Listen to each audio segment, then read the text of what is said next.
Hello. Good morning, everybody. So we got a bunch of people in here already. We're going to get started here in just a couple seconds, I guess. We have a chat window on the side. Feel free to put your questions there and say hi, where you're from, all that type of stuff. My name's Audion Paxson. I'm the principal product strategist here at IRONSCALES, and I am your host today. I don't have anybody to do a big introduction and big, walk-on music. But I'll be guiding you today through this 3-hour webinar. No, not 3 hours. It's hopefully we're gonna keep this about 30 or 40 minutes on DMARC and email authentication. So I will go ahead and get started here and share my screen.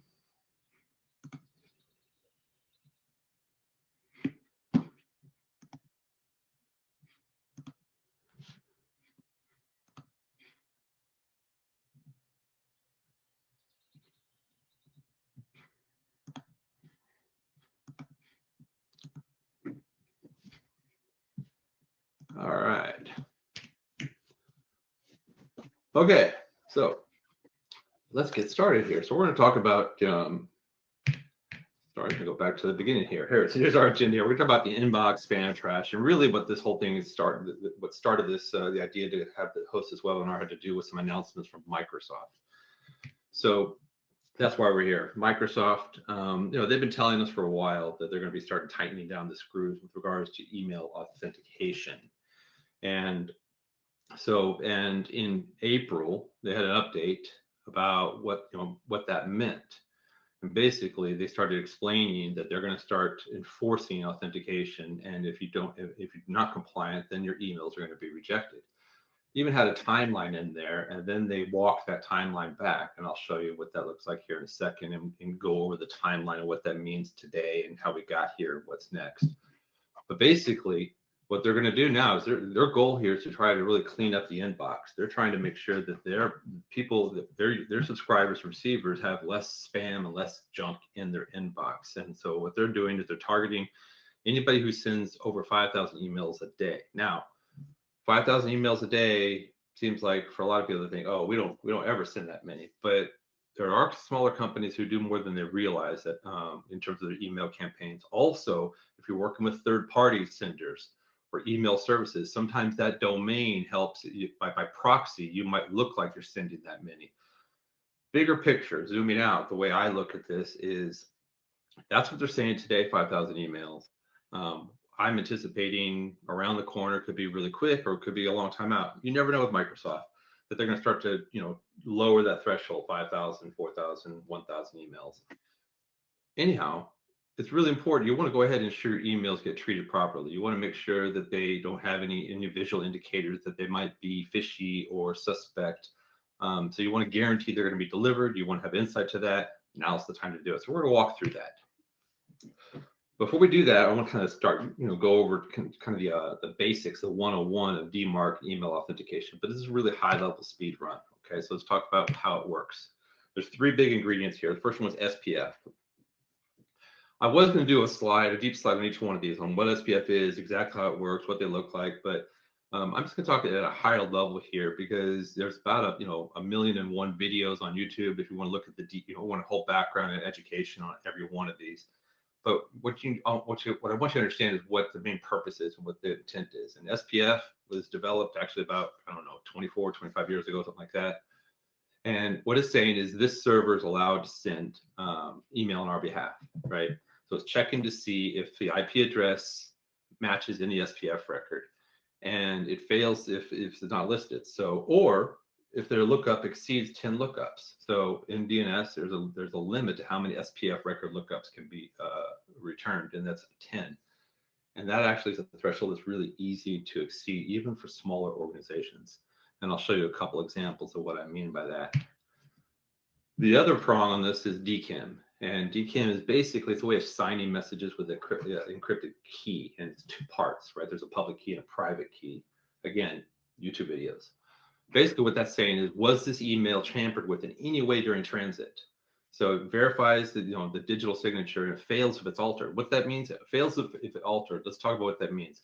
Let's say if you send an email and the receiving organization has a secure email gateway, a SEG on their end, that rewrites the URLs in the email, inspects the email, rewrites the URL, or adds a footer that says, hey, this email was inspected by, whatever SEG name is in there. Adding a footer or making any sort of change to that will break the DKIM signature. So it wants to make sure that nothing got tampered with during the path. Both of those are really important for DMARC. Okay, so they have a big important part of how it works. So if you have SPF and your DKIM and they're passing, we should cover what those are. The receiver side is going to do a DMARC evaluation. And receiver is going to be, could be Microsoft, could be Apple, could be Yahoo, or it could be your organization on your end. You have an email service that's receiving email, and it's going to go through a DMARC evaluation. And for most of the way it's set up is that one of those two must pass and align. All right. And if they do, then you can set a policy on how to handle that message, how you want that message treated. Is what you're saying is, I use SPF, I use DKIM. Here is what I want you to do. If you don't, you publicize that on your DNS, and that way receivers can check that and say, hey, this company is up to speed on their authentication. This is what they say they do, SPF and DKIM. They're telling us if you don't see these, here's how how they want us to handle the email. A lot of people have been doing this for a long time. Just leave it at P equals none, meaning, hey, we're signing it, but you don't have to do anything if it doesn't work perfectly. We're just still in the early phases, and we're going to monitor and report it. Microsoft's now saying that P equals none, if you're failing DMARC or one of the two, then they're going to reject it outright. They're not going to give it a soft delivery. So what we're going to walk through today is kind of what you need to do to ensure that doesn't happen, and how to ramp up to a full compliance to where you can be publishing a P equals reject, okay, where you're taking full control of the whole process. The fundamentals behind this is DNS, and you could do sessions and sessions just on DNS, right? But we're going to keep this limited to the scope of email authentication. So DNS is a record on the internet that all of these the receivers and senders are all combined to be able to publish. Here's what we do. We sign our email. Here's our policy. Here's how we want receivers to handle it. And DNS is what they check to be able to find that out. So an SPF record looks like what I have highlighted here. In this case, you see 4 different include statements, right? They're using Microsoft and HubSpot and Salesforce and MailChimp. And we're saying include all of these. So if you see an email that comes from MailChimp, they are authorized to send an email on behalf of our domain. That's an example right there. That's the SPF record. DKIM, there's that key, that encrypted key there, and there's a public, and you say right there that we do have a signature here. Here's what it looks like. Sometimes this can be done as something where it's just a C name, meaning, hey, we also send from MailChimp. Go look for the record on MailChimp, right? So there's 2 different ways to do that. We're not going to go into those details here, but I will show you an example of how we make that easy. And then you have the DMARC record. The DMARC record says we're doing SPF, we do DKIM. If those fail, we want you to reject the email, for instance, or right now you want to pass, or we want you to quarantine it. And then you see the RUA. An RUA statement is saying, here's where I want you to send information about email that comes from me or pretends to come from me to this email address. And so there's that way you can get other reporting data, because that's a really important part of this. You need to know if you have it configured properly and how's it working. So big picture, why this matters has to do with the 3 big things, right? Securing your identity, right? So you're trying to keep people from spoofing you, and you're trying to ensure that your brand is authenticated and people can trust that brand, receivers and the people you're trying to email. A big driver of this is improving deliverability. A lot of us spend a lot of time trying to find, create campaigns and ways to reach out to our customers and partners. We want to make sure that they receive those emails, that they show up in the inbox, they're easy to find, and they're trusted. And one of the most important things you can do to make sure that that happens is following DMARC. And then you also want to shut down the domain abuse. And so you want to make sure that nobody else can send on your behalf. And if you do authorize people to send on your behalf, you have awareness of it, you have reports on who's doing that and how often it's happening and how it's being received. And also want to prevent attackers from spoofing your people or your brand. So if you have something misconfigured, for instance, and somebody can find a way to kind of spoof your brand, even if it doesn't totally always pass, they can find a way to do that. You want to know if somebody's trying to spoof that, because we know this being an email security company, one of the biggest challenges a lot of companies are having is their employees are getting emails pretending to be from other employees or VIPs at their company. And so they will send email and they will manipulate the from address to make it look like it's actually from your company when it actually came from a free email service account, right? Or it can even be from a MailChimp account that you say you use MailChimp. You're going to go ahead and list that you sent from MailChimp, but did pass authentication.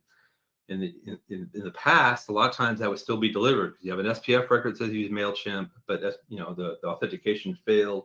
They're going to say, well, we see the SPF record, we see that in the from address, they just have something misconfigured. We're going to go ahead and give them some grace and help deliver the email. That's no longer going to happen with the big guys. So and again, it's not going to, you know, this isn't just about stopping the bad guys. You want to take control of your domain and your brand, and you want to be able to prove to the mailbox providers that you are compliant, and you make it easy for their users to trust your email. Big driver of why now. Microsoft is the biggest one, but most recent one that has the biggest impact. But Google, Yahoo, and even Apple have already started enforcing DMARC and email authentication to varying degrees, but most of them in the last year to 2 years have really stepped up their game. Microsoft just came kind of quickly in terms of them really enforcing the reject policy. So basically, they're saying if it's not configured properly, you're going to be outright blocked. This doesn't mean you're going to even be quarantined. It's just that email will just fail. It'll drop on the floor. In the post right there, I have a screenshot right here of their post, of the timeline. They said that, you know, you see what's crossed out right here. So they crossed out after May 5th, they'll begin routing from a high volume, non-compliant domains to the junk folders, giving senders the opportunity to address these issues, right? Then they crossed that out, and then they added the second paragraph, and they just said to avoid any confusion in there, the messages will be outright rejected. It's going to be a 550 SMTP error message, access denied, right? So not only does your mail not get delivered, but that does start to chip away at the reputation of your domain. And by the way, any questions you guys have, post them in here. I will be able to look at that screen towards the end here, but I also have some of my colleagues on the call here, and they will help answer some of these questions.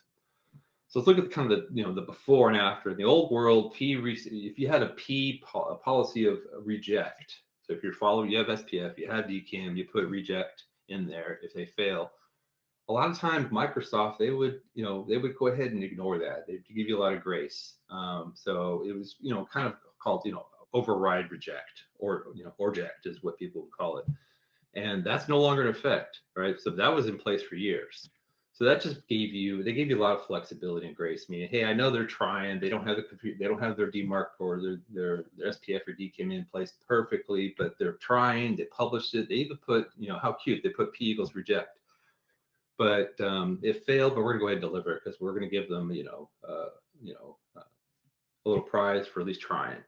Not anymore, right? Also, they would do a soft landing in the junk folder. Soft landing means they would put it in, maybe they'll put it in the junk folder, but they wouldn't mark it as, hey, we treat this in any way, saying this might be dangerous or whatever. They'd leave that up to the receiver. They just put it in there and also wouldn't take a hit on your domain. And then, so if you had P = none, just observability only. So now that's treated as non-compliant. Okay, so now the new reality, if you're using a P = reject, those rejections now will be honored 100%. If you have a failure, if you have a misconfiguration, misalignment, it's going to go straight to reject as of May 5th. So, and now also P = none, they're going to treat that as non-compliant, even if you have SPF and you have DKIM in place. So you can still use that just for a little bit. I'll show you how to ramp up to this, but there's just very little grace here. They really are getting strict about this. So in the timeline, back in 2023, they kind of honored some, P = reject, the mail will still be delivered. They announced a new policy in 2024, but they weren't specific about the timelines. And then all of a sudden in April, and then again, an update in May, enforcement began. I anticipate later this year, and for sure in 2026, they're going to start lowering the thresholds from 5,000, people who send over 5,000 emails a day down to 2,500 or 1,000 a day. So that's kind of what I look to see happening right there. We'll see. So you never know with Microsoft. And here's what breaks if you don't have alignment or enforcement. So for instance, first thing is you have SPF lookup limit. I talk about SPF lookup limit. For instance, if you just use Microsoft alone, Microsoft automatically going to put an SPF record just for their domain. But if you have a custom domain, you need to add that as well, right? So that's 2, but usually that's going to turn into 3 SPF lookups. If you're using something like a Salesforce or a HubSpot, now you're going to have 4 or 5. As soon as you add another service, you are approaching 10 SPF lookups. And here's the thing. You might think you only have 4 services, but some of those services require multiple lookups. So it's really easy to hit that lookup limit. And when you do, basically it means the last one, the oldest one you put in there, for instance, is no longer going to return a result. And that's going to be a failure. So that means you have to manually find a way to flatten it, or you're going to have to use some third-party services. You have to write your own scripts. It's a real pain. It's not easy to manage. Misaligned DKIM is going to be something that is a big problem because you might have DKIM signature working with third parties. They might add DKIM on their outbound email, but in the from domain, they haven't added you haven't made sure that your domain is also listed on your DNS for them to be able to do DKIM signature. And then you have message forwarding, right? In terms of there's no ARC. And ARC is basically it's a way for people who might receive a message and then forward it on to what they're going to do is attach the original header as a way to prove, hey, look, I received this message. I didn't mess with it. Here's the proof that, from the original sender. So you can inspect that header as well. And it's a way to, to include the header to make sure the recipient can still trust the message. And if you leave P equals none forever, then you get no protection. It's just non-compliant. So, and you got to make sure you're doing, you have an RUA address in there so you can get reports and know what's broken and how things are working. So who's going to hit first? Obviously, anybody who has high volume senders. I already talked about that. And we say Outlook and Hotmail and Live, and maybe you and I don't use, any of those addresses anymore, but a ton of recipients do. So, and also a lot of people still forward their emails is from those places to other, to other destinations or vice versa. SaaS has heavy organizations. If you're using a lot of SaaS applications, then that could be something like Salesforce, whatever, for instance, and you want to send emails from them, that you're going to start to get SPF lookup low for sure, and some of the misalignment. And then any organization uses a bunch of third-party email platforms, marketing, billing, authentication tools. Those all have to line up as well. So it's almost everybody always gets surprised whenever they want to bear down and start to type this stuff up, as how many different places emails are being sent on behalf or pretending to be on behalf of their domain. Inside in most organizations, we're an email security company, and we're typically used to talking to just security teams, but authentication spans multiple teams. So because a lot of times in large organizations where you have a separate IT team, a separate security team, for instance, the IT team is almost always the one who owns access to DNS, and it's only sometimes a very limited number of people there because they don't want anybody messing around with DNS, because DNS has to do covers a whole lot of other things, right, in terms of applications and internet and security and access. So very few people have access and keys to that. And that's kind of a big problem, is if somebody on the security team or marketing team wants to add some new services, they're going to have to file tickets, and they have to go bother the IT team, and they don't want to do that because it really doesn't affect them.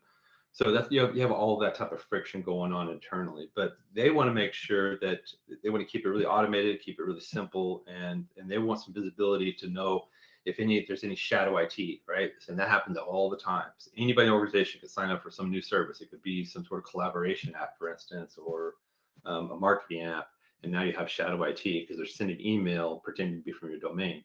Security team, what they need to know is they want to see about authentication failures, and they also care about the threat intelligence. They want to monitor who's out there trying to pretend that they're sending emails from that looks like from their domain, especially emails that are pretending to be from them targeting employees. And then the marketing team, those are the ones that often you typically have the most money, by the way. Not always, but typically, but they spend a lot of money on trying to, promote the company and email their customers and prospects and partners. And they want to make sure that their emails are actually being delivered. So, and if you're using DMARC, then they can take place in like in Bimmy, which is where they can make sure the brand logo shows up in the inbox at the top of email, which is a brand impression, and also people inherently trust brands and logos that they're familiar with. And there's also a big compliance angle to this. I mean, if you or if you're an MSP and you have any customers that care about any of these compliance frameworks, all of these plus a whole lot more touch on email authentication and security one way or another, especially PCI, DSS, and HIPAA. So, so if you're looking at doing this right here, you know that when you're done and you're compliant, that this is going to help you get just a little bit more compliant with any of these frameworks or policies. Now, we talked about in the kind of the agenda for those of you who signed up for this this webinar. We're going to give you some tips and tricks and things you can do right now, even on your own. This is from Microsoft's article on how to troubleshoot and implement SPF. So it's really simple if you just follow this little handy chart, right? I'm being facetious here. It's if the whole article is really long and they have images like this, and most people would just get really frustrated. I know I would.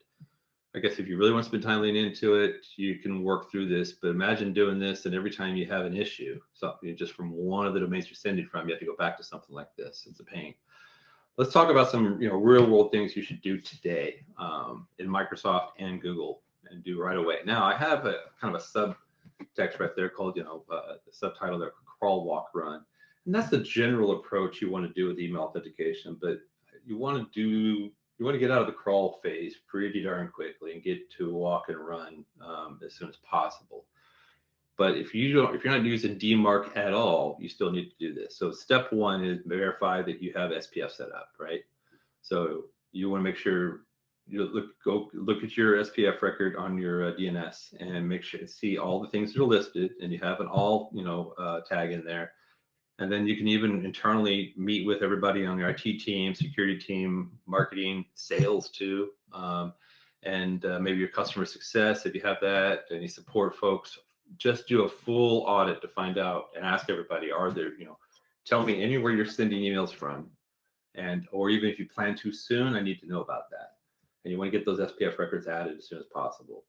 Then you want to enable your DKIM. So if you're in Microsoft, you go to the Defender portal, email authentication settings, and you select your domain and then enable DKIM signing. And then you have the ability to go ahead and add CNAME records to your DNS as well. It's a very similar process in Google. Google Workspace actually makes it even easier. But then once you have that done, then you publish a DMARC text record. Start with P equals none, and RUA, give an address in there for the reports, where you want those reports to come. I know I've been saying P equals none equals failure, but right now, if you're starting from scratch, I still advise you do that, because at a minimum, even if it's going to be rejected just for a day or two or a week, you're just trying to make sure you're trying to gather, herd all your cats together. What you're looking for is you're looking for data to get back to you in a report to make sure you've covered everything, and now you see all the domains that are supposed to be sending from you, and you see if you caught everything. And if you think you got everything set up properly, because it'll tell you, hey, I saw your SPF, I saw your DKIM, I saw your DMARC policy, P equals none, and for Microsoft, we did go ahead and reject that message. At least you know you have everything set up, and then you can go from P equals none to quarantine right away, and that's a good step to take. And then then you can watch that for a little while. You can look at deliverability reports, and then once you feel good about that, then you can go into reject mode. So important process right there. This is kind of the best practices, has been for years. I have top 5 for Microsoft and a top 5 for issues for Google Workspace admins. So on Microsoft, DKIM isn't automatic for custom domains. So when you sign up for a new Microsoft 365 account, they're going to go ahead and have SPF and DKIM set up for you just for their, on Microsoft.com by default. But if you have a custom domain for your real domain, like for us, it's, we use Microsoft 365 and we have IRONSCALES, so we have a custom domain for us. We had to go in there and also add our IRONSCALES domain to that. So there's 2 different domains there. If there's on Microsoft.com, and then we have IRONSCALES.com, you're going to have to do the same thing. Microsoft has no built-in reporting. So you're stuck getting these really long XML reports from a bunch of different third-party tools. You need to find a way to combine them, align them in terms of time and dates, and then parse them to be able to figure out how things will work. And it's a real pain. So most of the time people end up, looking for third-party tools to be able to make them human readable.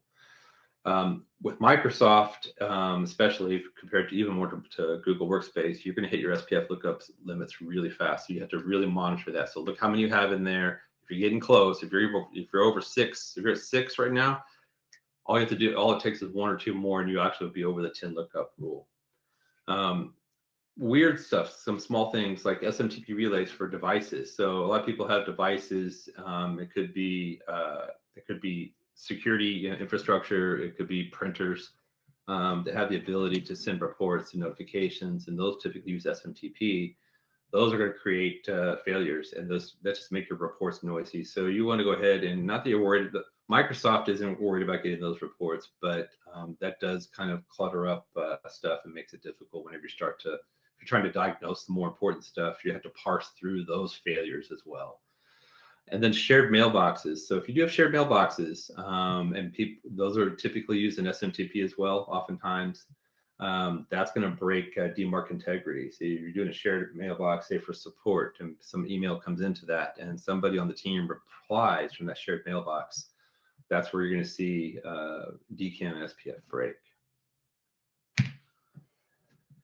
On Google Workspace, a couple familiar ones here, but they don't have DKIM set up automatically, but it's not real hard to do, but it's easy to overlook.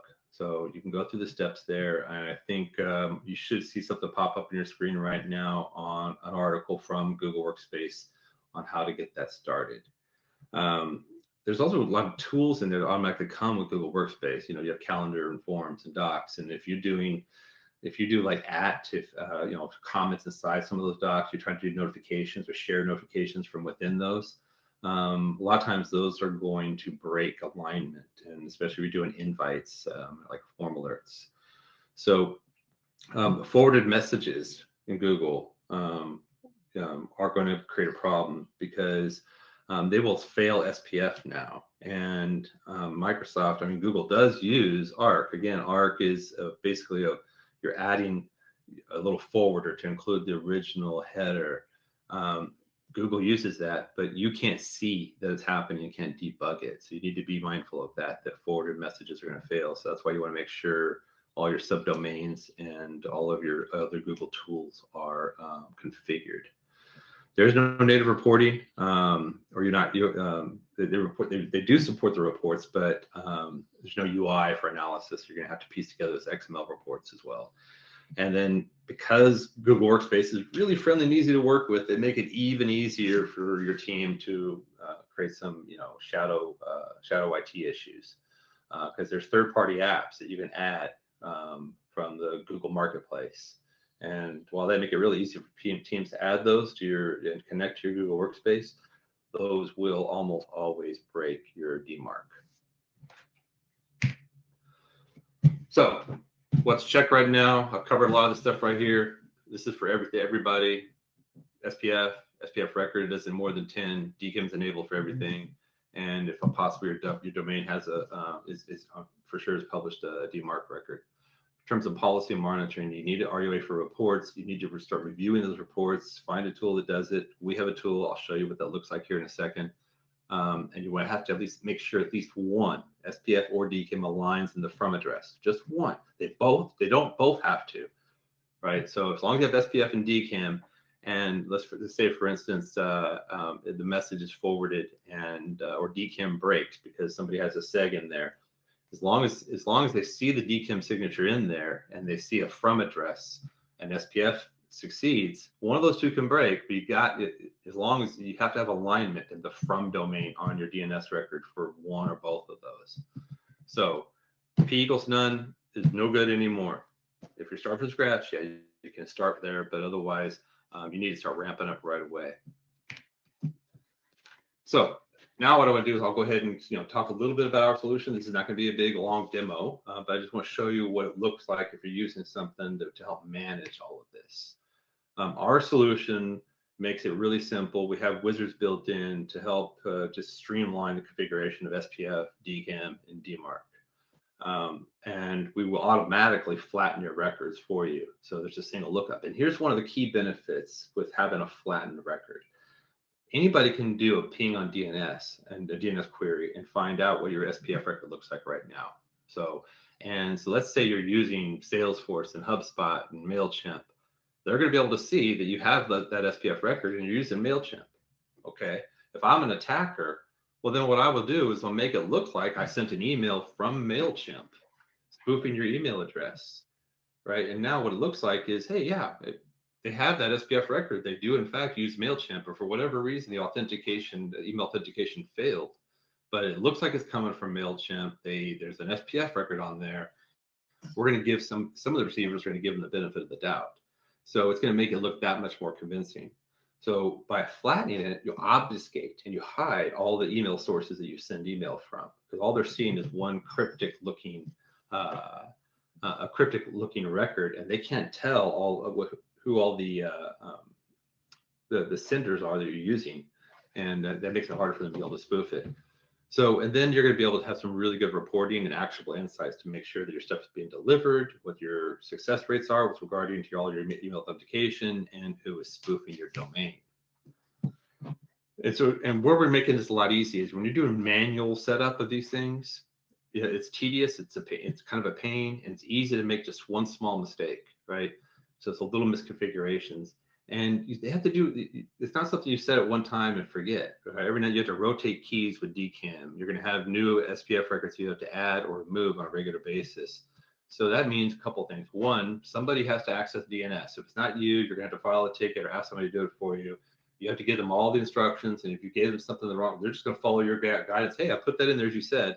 And then you come back to them, hey, it's failing. They said try this. And that whole process of back and forth is a pain. So we streamline that whole thing, and also the monitoring and reporting is something that people really like.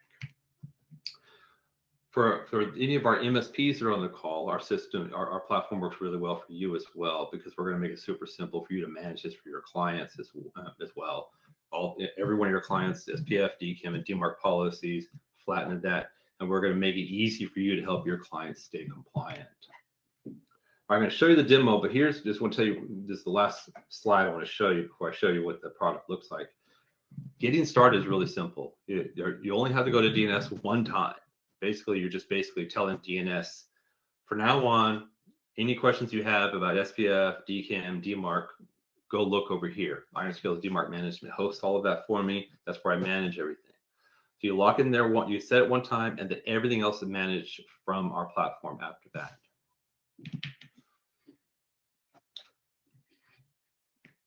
All right, let's see here. Let me go to.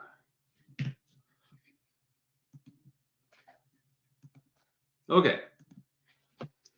Hopefully everybody here can see the screen there. So this is the dashboard. This is what you're going to see.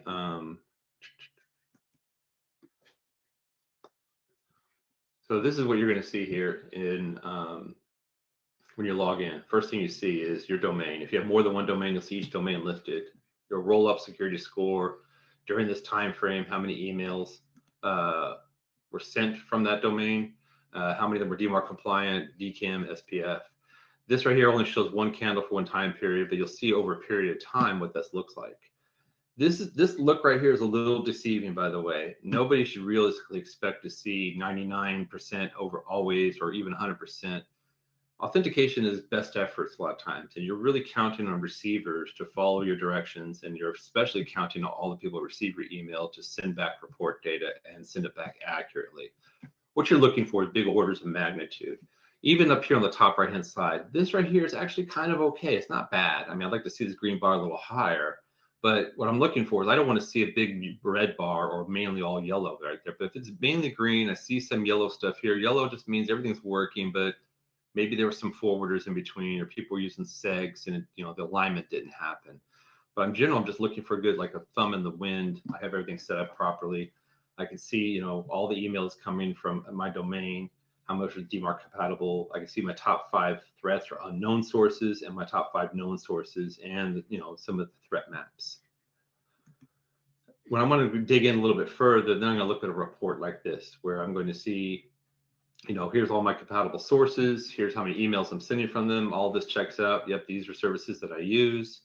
Again, this is really this is a demo screen, so it's a little misleading. You're not always going to see 100% across the board, especially on SPF. SPF is a little more sensitive. So, but you're going to see a lot of stuff like this right here. Zoho is a good example. This one's 100%. That means I know I've got SPF set up there, but somehow or another, Zoho or somebody, there's a forwarding thing going on there. So I need to go investigate that and figure out what's going on. So this is a good way to give you some insight on things that are going okay and what I should go spend some time on. And then I could look at a threat map here and, geolocation reports. So if I zoom in on these type of things, I can see, where most of my emails or DMARC compliant mails are coming from. I see some attempts where they're not compliant. And I'm going to see stuff like this. And honestly, if I see one attempt here, 2 or 3 single digit attempts from different places like this, I'm not going to spend a lot of time investigating it. But if I see a consistent amount from a location or high volume, then I want to dig into that and find out who keeps trying to spoof my domain. And maybe I want to add them to a block list and maybe report them. One of the cool parts I like showing people here is the hosted services. So on the left-hand side here, you see hosted services. There's hosted SPF, DMARC, DKIM, BIMI, and STS. We've covered what the first 3 are. BIMI I touched on briefly, but that has to do with putting your brand indicator in there, your brand and your logo on emails that are received. And then hosted MTA STS is about encryption. There's 2 different types of encryption. There's encryption at rest, like archived email, and encryption in transport, right, in transit. And what hosted MTA STS does is you're telling everybody who sends you email, hey, if you're going to connect to my server and send email to me, only use an encrypted connection. If you can't do that, then don't even bother sending the email. If you don't have MTA STS, some people will try to use encrypted connection at first. If it takes too long to set up, there's a delay or whatever, they'll fall back to an unencrypted connection. If you want to ensure that there's no man-in-the-middle attacks for emails that are being sent to you, then you want to go ahead and enforce MTA STS. You cannot do BIMI or MTA STS unless you are DMARC compliant. What we're looking at here is the hosted SPF screen. There's a setup wizard to show you how to walk through it step by step. This is what our current SPF record looks like right now, up here on the top. That's the active SPF record, one single record. That's a lookup. That represents right now a total 3 queries. But if you didn't have it hosted and it wasn't flattened, it would be 6 already. Let's say my marketing team comes to me and says, hey, I keep picking on MailChimp. I'll use that today. We're going to be adding MailChimp. You either, normally the old way, you need to go to MailChimp and get some information on how to add them to your domain. We have over 800 different services preloaded in here. So you just pick it from this list, add it to that. I'm going to go ahead and I want to do a mechanism of fail and soft fail for nested records. And all I have to do is click Save SPF record, and it's going to be added to my flattened record. That's it. And then I publish DNS record just to update it one more time. That's it. I don't have to file a ticket with anybody. I don't have to go access, ask for access to DNS. It's very simple. So now I've gone up by adding that one. Now I have 7 lookup queries, but according to DNS, it just looks like 3. And this is what my full tree looks like. Hosted DMARC is pretty simple, right? You publish that one time and that's it. So this is what the current record looks like. You see a P equals none. Here's the RUA where I want the RUA report to go to. And I have the DMARC call policy set to none right now. Okay, let's say I did that for a week and I'm ready to step it up to quarantine. That's all I have to do is click on quarantine and I push the update button. Okay, save record. But maybe what I want to do is when I'm ready to go from quarantine or to reject, I want to go ahead and do it by percentage. And a lot of people will do this. Say, I'll tell you what, and you're telling the receiver, look, for right now, I'm moving from none to quarantine. So if you see any failures, I want you to automatically quarantine, 1 out of every 4 messages you get. And the same thing can apply to reject once you go to reject. So you have a crawl, walk, run with none, quarantine, or reject. But there's kind of a subset that called crawl, walk, run as well, to where you can say, all right, once I go to reject, I don't want to make sure, just in case something's wrong, I don't want them to, reject 100% of them. I want to make it to where, at first 25%, then a week later, I'm going to move this up to about 50.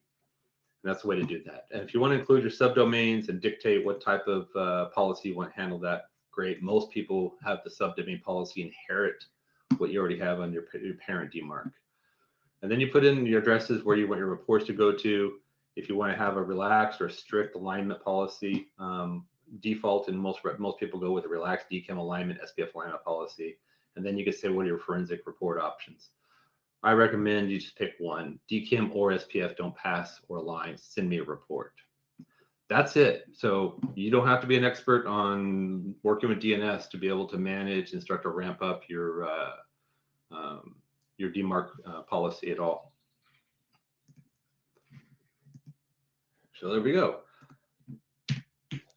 So that is a tight 39-minute presentation on, hopefully you learned a little bit more about what Microsoft is doing and what that means to you, and some immediate steps you could take on your own. And I'll see if there's any questions.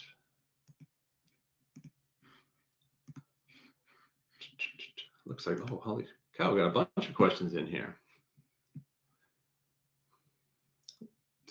All right. Is there cost for the new DMARC feature? Yeah. So this is an add-on charge to our service. So if you're using, if you're a IRONSCALES customer using IRONSCALES email security, it's an add-on. So you can contact your customer success rep or just us directly if you want to get some pricing. There are integrations between this and a lot of different SIMs out there. So we can see if there's some documentation and we can post that post webinar here. So let's see here. What I really want to understand is the benefit of setting this up with IRONSCALES as opposed to an internal project on our Office 365 team. We have a small team, often running these as a service makes more sense. I'm not sure I understand the question entirely, but I think, I mean, you can go ahead and do that. Obviously, you can do all this internally on Microsoft 365 and MDO. It's not as easy, and some of it's not very intuitive. And as mentioned earlier, you can't get a lot of the reports in an easy, human readable fashion. Let's see. There's cost, integration.